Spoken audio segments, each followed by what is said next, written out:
Today's podcast is brought to you by ELIC.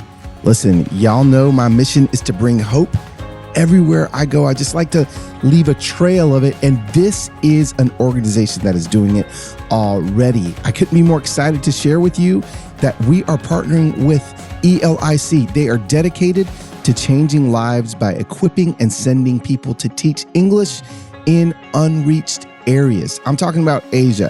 I'm talking about the Middle East. I'm talking about North Africa. And you've heard me say it before, English is the language that most of the planet is beginning to lean into.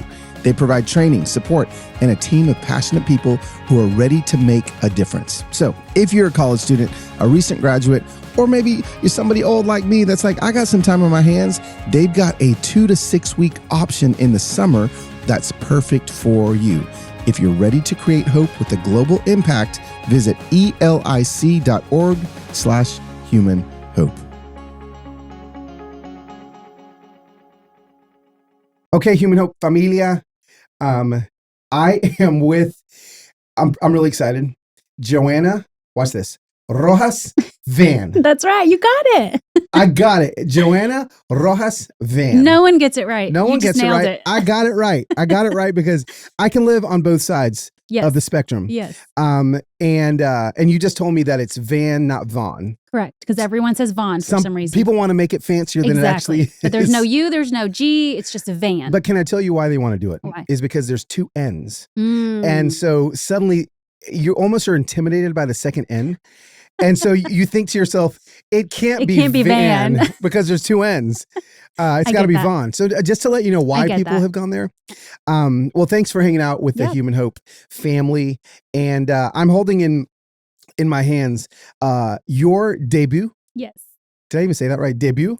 Debut, yeah. Yeah, debut. Yeah. Novel. Mm-hmm. Now, I'm sitting across from a novelist. Okay. And I've written, I think, 5 books. My lifelong dream, beyond all the books, is to write a novel. Really? Yes. Wow. Okay, so this conversation is going to have to excel past the podcast studio because I'm going to need your help when I get to this place in my life. But I'm always so fascinated by people that write novels. Just because I know how difficult it is to write a book that, is just a bunch of my ideas, much, less having to weave in characters and plot and setting and all of the things that you have to do with this. So let's start here. This is your first book. Yes. Tell me, what was it like just writing a novel as your first thing? Like what was it? What was like? Tell me the story on how you got here. Yeah. Well, thank you for calling me a novelist. Yes. I can't believe I'm a novelist. I know you are. Dream come true. Yeah. But it was incredibly stressful. Okay. I've always been a writer. I've been a writer my whole life. Okay. I've done television writing and then I did copywriting for a few years. Okay. But I've never done anything like this. Got it. But I've always loved to read. I've always loved novels, always loved fiction. So after I left corporate America when I had my first baby, I had been collecting stories from my mom for many, many years. And so the year came for me to leave corporate America and stay home with my baby. And I remember being incredibly overwhelmed with copywriting freelance work that I was doing for a couple different clients. And I was in the car with my husband one day and he was just, I guess, getting tired of hearing how stressed I was by this freelance work that I was trying to do just during nap time because I didn't have any childcare. Yeah. And he looked at me and said, because he knew all of these stories that I had, he knew about me like keeping records of all the stories for my mom. And he just said, when are you going to stop writing for other people and write for yourself? Wow. And I was like, whoa. What? And I was like, can I do that? Yeah. And he was like, yes, quit it. Give it all up and just write it. Like this, so many people have told you this would be a great book. Just do it already. Like, and he told me, you have a baby. I know it's hard, but when are you going to have more time than right now? In the future, there's going to be more kids. Yeah. It's going to be harder. Like take the nap times and just do it now. Wow. And that week I sent all of my clients an email and I didn't expose myself. I didn't tell them what I was going to do, but I said, hey, it's time. I wrapped up all the projects. Sure. I didn't leave them hanging, Yeah. but I said, it's time for me to work on a personal project. I'm so sorry. I can't serve you anymore right now. I'll let you know when I'm ready to get back into it. Okay. Never got back into it because it worked out. Yeah, it worked out. That is incredible. So how long ago was that conversation you had That with your was in 2021. Okay. So not that long ago, Not that because my long son was ago. born in January of 2021. So it's as of the point of this recording, September 2023. I'm holding a completed novel in my hands. And tell me a little bit about had you even studied how to write anything longer than TV or copywriting for businesses or whatever? Like this is a whole thing. I know. That's why I say it was so stressful, because I hadn't. I didn't have any experience, never took a class, never took a seminar, never even talked to an author about it. But this is my favorite. You literally are just like, I'm writing a novel. I'm just going to try it. The good thing is that I have a writers group that I'd been a part of for a year at that point. Oh, like a group of writers that are like 6 of us women who get together every other week and hold each other accountable to writing. Yeah. And so I told them, hey, I think I want to do this. I want to try writing a novel, hold me accountable. And they did. And so I did read a couple books. You know, one of my favorites is called Save the Cat Writes a Novel. Kind of a funny name, but it's a great one. And I read a couple on writing novels? Oh, yes. Okay. So I read a couple books, listened to a couple podcasts, and then I decided I just need to do it and try, and then I'll figure it out along the way. Because at some point you're learning too much, right? Like it's all going over your head at some point, and until you actually do it, you're not going to figure out how to do it. Yeah. So I just put it all away, and I said, I just need to sit down and write. Yeah. And so for about 6 months during nap time, which was twice a day, I would sit down and write. If I needed a little more time, I'd go to the YMCA and drop off my baby. Okay, yeah. Because they'll watch him for 2 hours. Yeah. And I would get some more writing done. And after about 6 months, I had a first draft. Really? And I was like, oh my gosh, I did it. That's insane. I couldn't believe it either. But, you know, it wasn't very good. Sure. But I had like 70, 80,000 words. Yeah. So I was like, this is where this is a good starting point. And had you gotten like an agent or book deal or nothing? You're just like, I'm just going to write it. No, when it comes to fiction, you don't get a book deal until you have a whole book done. Oh, okay. Yeah, so it's a little different from nonfiction. Yeah, I could never be a novelist then. I'll just go ahead and tell you right now. It's a big risk because you don't know if it's ever going to happen. I know. But you got to write the whole book and make it really good. All I've got to do is write 3 paragraphs with like a couple of subpoints, and they're like, yeah, write that book. That's amazing. Okay. Yeah, so it's kind of more complicated than that. And it wasn't until I finished my first draft that I started looking for a developmental editor. So someone who was seasoned in this space to read it and tell me, is this any good? Do I have a chance? Yeah. And so that person really made a difference in this book. They're the one who read the book, and they were like, hey, you did this wrong and this wrong and this wrong and this wrong. Here's how you can make it better. I did some coaching with her. Okay. But this was all after I had a first draft done.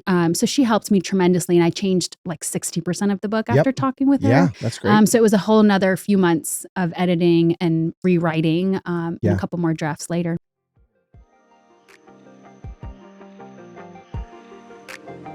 One of the most important things we can do for our kids is to teach them who they really are. And I know you're probably looking for resources to help you do that.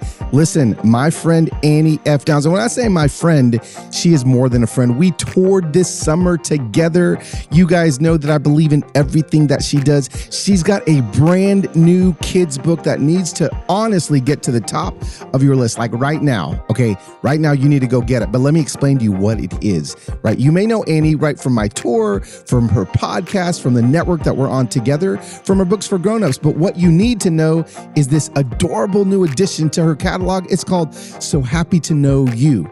The heart of this picture book, and it's a picture book with really amazing pictures, is to help your kids learn early and often that being exactly who they are is the greatest gift, right? It's full of delightful illustrations, and it's got some alphabet fun. I'm telling you, this is like your kids that are little are going to love it. An A to Z look at these special character qualities that can show our kids some of the amazing ways God created them.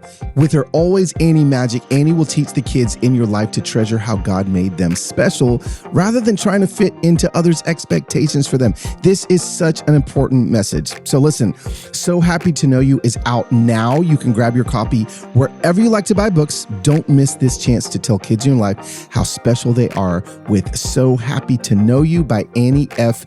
Downs, available on Amazon and wherever books are sold. Is hiring challenging? Do you love a challenge? Well, guess what? You need the hiring partner that I use to hire Whitney from Wisconsin. That is my assistant, and she makes my life so much better. Who is that hiring partner? It is Indeed. Indeed is the hiring platform where you can attract, interview, and hire all in one place, right? So instead of spending hours on multiple job sites, like searching and praying and going, oh my gosh, I'm never going to find this human. No, Indeed streamlines hiring with powerful tools that find you matched candidates. Again, one of the things that I love about Indeed is that it has even helped me, okay? Even better, Indeed is the only job site where you only pay for applications that meet your must-have requirements. Other job sites I've used, I've had to pay for all the applications. Nope, this one, only the ones that match what we need. Start hiring now with a $75 sponsored job credit to upgrade your job at Indeed.com/human hope. Offer good for a limited time. Claim your $75 credit now at Indeed.com/human hope. Just go to Indeed.com/human hope and support the show by saying you heard about it on this podcast. Indeed.com/human hope. Terms and conditions apply. Need to hire? You need Indeed.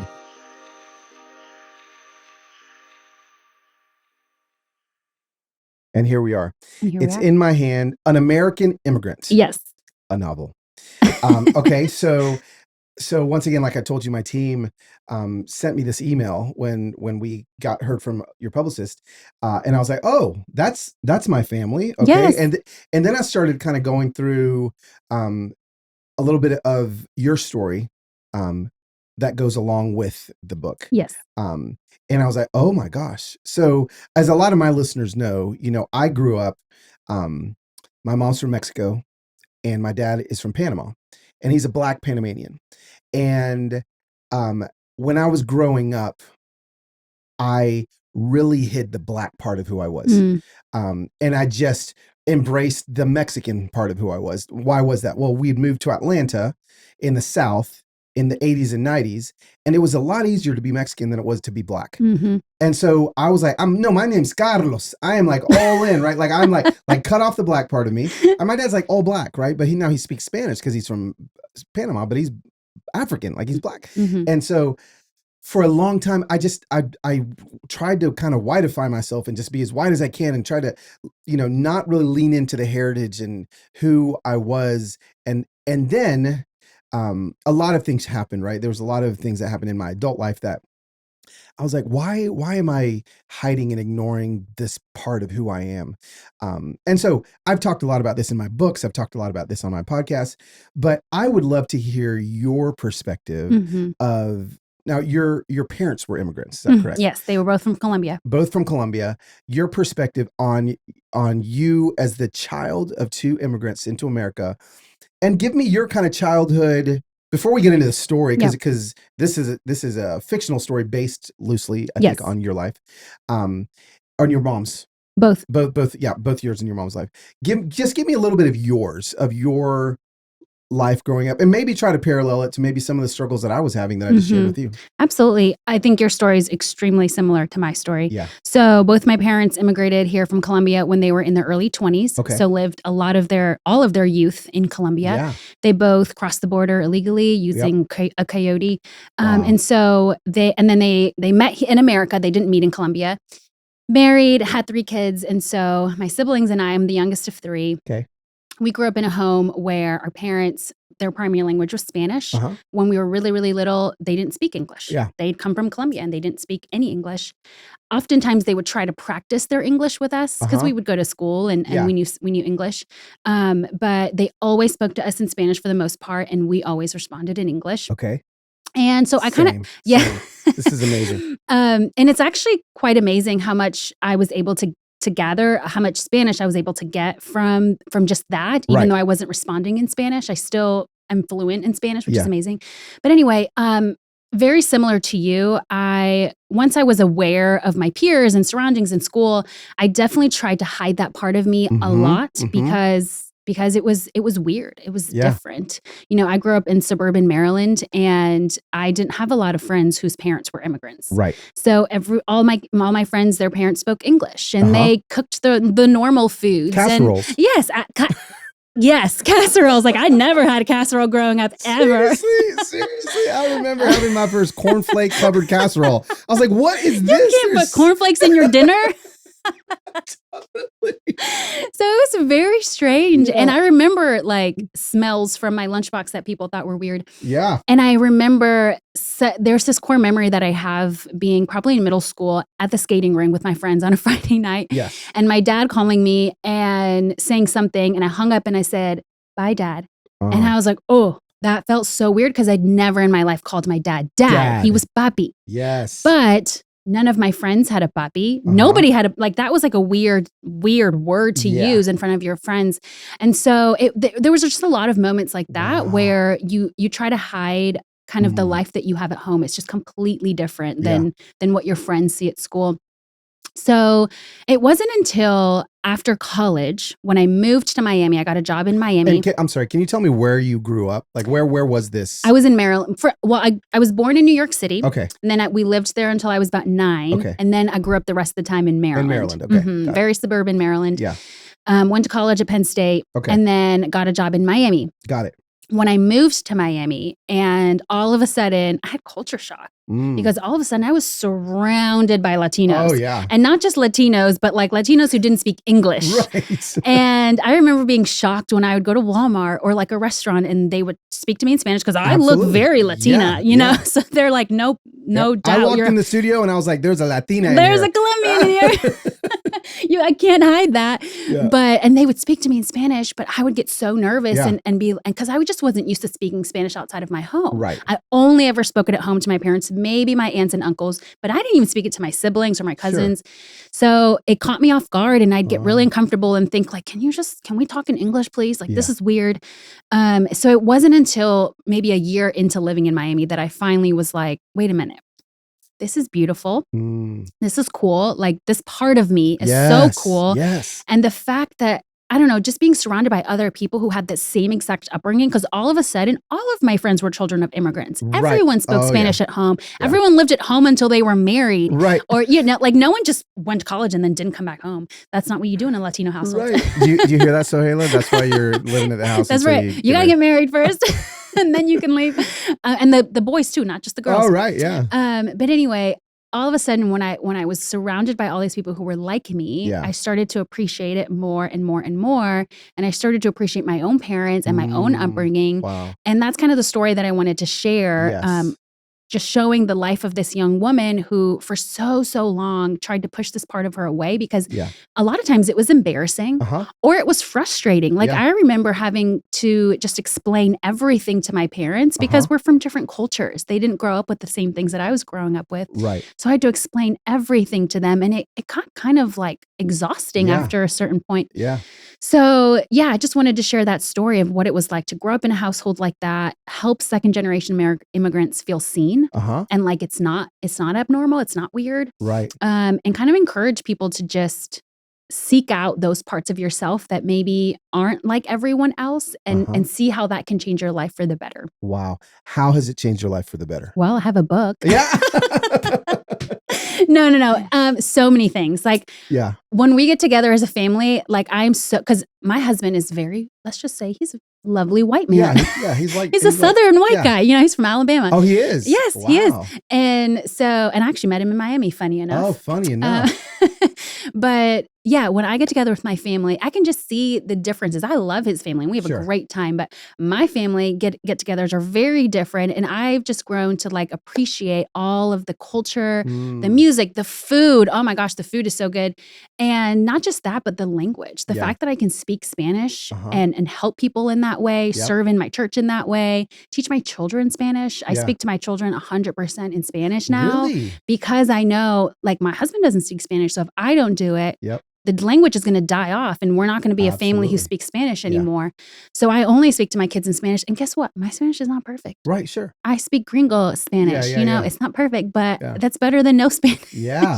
So it's definitely changed my life in that way. And I think it's going to change my kids' life in that way because ever since learning about all these stories from my mom and writing this book, I'm that much more passionate about like feeding them the foods that we eat, playing the music in the car that they're wiggling to and dancing to and they're going to grow up to and speaking Spanish to them. And I want them to have those memories of like grandma and mom teaching me Spanish and all these things. And my kids already love plátanos and empanadas and everything. So it's definitely made a huge impact on my life. And even just the fact that I got the opportunity to write this book, like I wouldn't have had that opportunity if I didn't have these stories.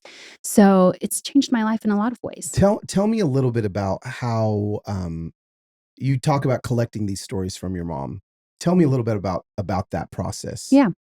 So I started hearing stories when I was in college. Okay. And I don't remember how it came up, but I remember being on the phone with my mom and she said something about, and the story is in the book, when she was at the airport in Mexico City.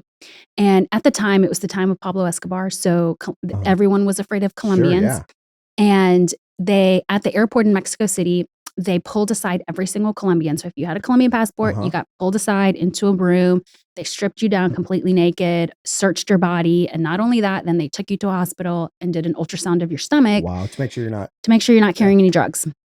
So when I first heard that story, I was like, what? Yeah. That happened to you? Like, how am I 19 years old and I've never heard this story before. Right.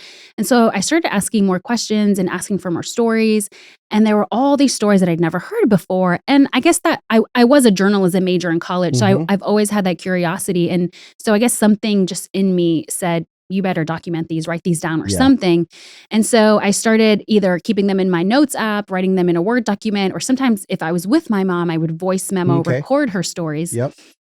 Again, I didn't know what I was going to do with it, but I just wanted to keep them somehow.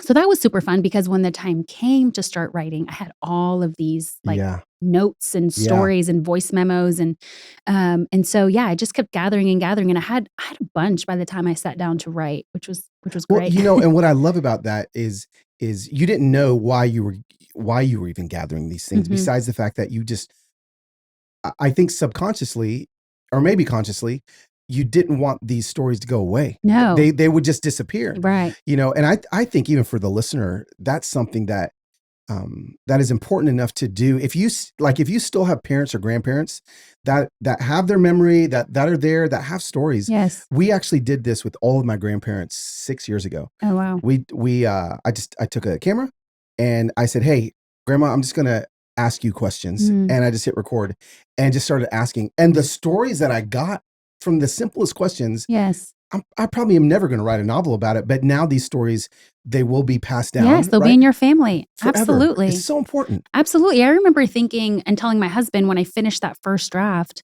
I was like, hey, if this never gets published, that's okay. I'm going to print it and my kids will have it. And I want my kids to read it and to know what their grandmother went through to get to this country so that you could be born in this country. You know, I want them to know all of the sacrifices that she made. Yeah.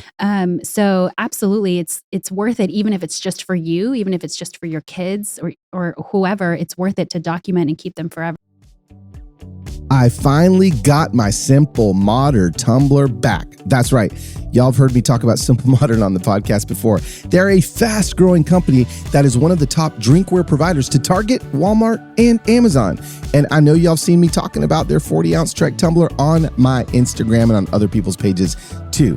Listen, this is what I need you to understand. Fall is in the air. That's right. They've got great coffee drinking options that you can walk out to your car as the fall leaves are falling. And you've got your nice, warm, Simple Modern tumbler or coffee mug, whatever it may be. They got NFL licenses so you can slap your team's logo on the side, even if your team's not that good. And of course, the best part is that they give 10% of all their profits to nonprofits that are committed to causes like fighting human trafficking, education, ending homelessness, and so much more. I love my 40-ounce Trek tumbler, and you will too. Go to www.simplemodern.com/humanhope. And by sharing your email, you'll get a unique discount code just for you, or bundle and save for back to school, which hopefully your kids are back in school already. This should be the go-to brand for your family. I love my Hiya Kids vitamins, and you know that I love to eat them myself. Well, do you eat vitamins? I don't know if you eat them, But these are good to eat. You take them, but your kids will probably, after they taste Haya, gonna be like, Mom, Dad, I want to eat a bowl of Haya. Well, you probably don't want to do that. But listen, Haya is the children's vitamin company that is not going to be filling the vitamins with like candy, right? Like not with like 2 tablespoons of sugar, unhealthy chemicals, and other gummy junk that all our kids don't need to be having. No, Haya fills in the most common gaps in modern children's diets to provide healthy, full body nourishment our kids need. Okay, what are some of the things that are in there? I don't know. Vitamins, minerals. What are the vitamins? Vitamin D, B12, C, zinc, folate. Listen, as we get into fall, y'all's kids are going to be at school getting sick. Nope, not if you're taking Haya. Now listen, that is not like a proof in the pudding thing. I'm just saying that we've got to make sure our kids are as healthy as possible entering into this season because there's a lot of sickness going around. So what do we need to do? We've worked out a special deal with Haya for their best-selling children's vitamin. Receive 50% off your first order. Bam, that's humongous. Listen, to claim this deal, you must go to hayahealth.com/humanhope. This deal is not available on the regular website. You've got to go to HIYAHEALTH.com/humanhope and get your kids the full body nourishment they need to grow into healthy adults.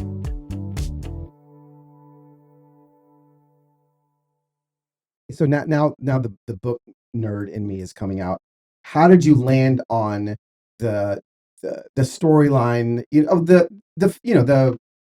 I guess the characters and like how you develop them within this. Like how close is she to you? Mm-hmm. Like how much play did you have with that? Mm-hmm. That's so fun because I have a lot of friends asking me like, how much of this is true? Yeah. So, okay, the mother in the book, I would say 85% of her in the book is true. Okay. So the stories, the journal entries that you read, actually more like 90% is true. So definitely wanted to share all of her stories that she shared with me. Yep. And then the daughter, Melanie, she's probably like 60% me. Okay. So I got to be creative and add a lot and take away a lot that I don't want to share.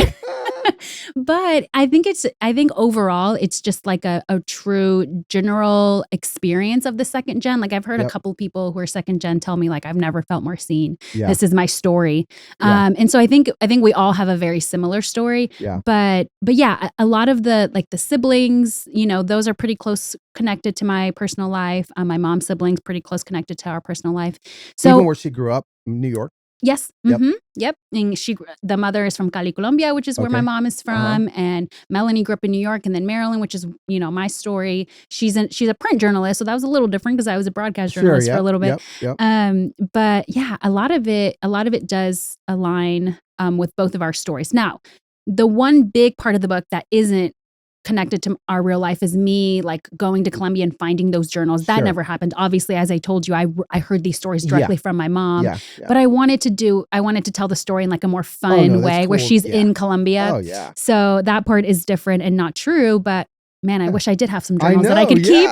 That's so cool. I will say there are 2 poems in the book that are actually my grandmother's poems. Really? So a beautiful thing about this book is that I really feel like God wrote a lot of it or like got me unstuck a lot of the time. So there was a time when I was super stuck on a plot point. I didn't know where to go. I was so frustrated because I was tired of working on it. It's such a long process of writing a book. Yeah. And I was coming to that end of like when you're finishing a marathon, you're like, I don't think I can go another mile. I'm exhausted. And I didn't know where to take the story. I call my mom and I was just complaining to her, like, I don't know where to take this. I don't know how to get from A to B. And she goes, oh, I just found a couple of poems that your grandmother wrote to me. Do you want to see them? What? And my grandmother has passed since, but I had no idea that she was a writer. Wow. Turns out there are like so many poems that she's written that my mom still has, like the physical copies of it that she's taped to albums that are beautiful. She has this beautiful cursive handwriting. And she sent them to me, and there were 2 of them that were like perfect to get me from A to B in the book. Yeah. And they ended up in the final draft. So, stuff like that where it's a fictional, it's a novel, it's fiction, but so much of it is true and real. And getting to add those little pieces of my ancestors in there is really, really sweet. I love that. For somebody that is, okay, I'm going to ask 2 different questions. and they're for two different audience members that are listening to this. What do you hope the person that is in a family of immigrants to this country that would pick up this book would feel when they read the book? So a second generation immigrant, third generation of somebody that, and they're like, oh, her story sounds familiar to me. I'm going to pick it up. What do you hope that they feel reading this? I hope they feel pride. I hope that they're proud of, no matter where it is, I hope that they're proud of where they come from. Yeah.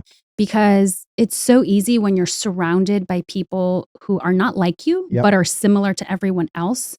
It's so easy to feel like you don't belong. Right. Or that you were kind of dumped into this life that you don't deserve, or like you should have had a different life. And I definitely had moments as a child thinking I wish I was white. Yeah, sure. Because the people around me who were white had big houses, had their parents drove nice cars, they had money, they would go to like Europe on their summer vacations. And I never did that. We shared a 1-bedroom hotel at the beach for one night. Yeah. That was our summer vacation. Yeah. So I just hope that the second gen, third gen, whoever feels a deep sense of gratitude for the life that they have and for the family that God put them in, no matter how broken it is, because there's brokenness in my family and you'll read about it in the book, but there's still a sense of gratitude for the life that you have and for the ancestors that you have, because they teach you so much if you give them a chance to tell you about it. I love it. Oh, that's good. I should just end with that question because that was such an amazing answer. So maybe we will, or if not, I'm going to have you answer this question anyway.